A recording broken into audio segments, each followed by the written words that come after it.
Hi friends. నాకు చిన్నప్పటి నుంచి ఒక సందేహం. ఆ సందేహాన్ని మీతో పంచుకోవాలనుకుంటున్నాను. ఒక కోడి పెట్ట, కోడి పుంజు, ఆడ నెమలి, మగ నెమలి,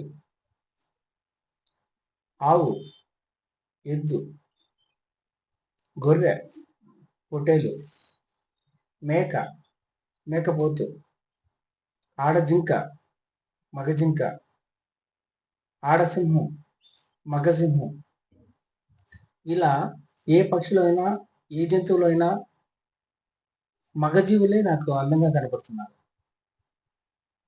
కానీ మనుషుల విషయానికి వచ్చే ముందుకి ఆడవాళ్ళు అందంగా ఉన్నారని వాళ్ళు వాళ్ళని అందాలతో పోలుస్తున్నారు, అందాల పోటీలు పెడుతున్నారు. సో నిజంగా ఆడవారు అందంగా ఉన్నారా? మీ అభిప్రాయాల్ని కామెంట్ రూపంలో తెలపండి.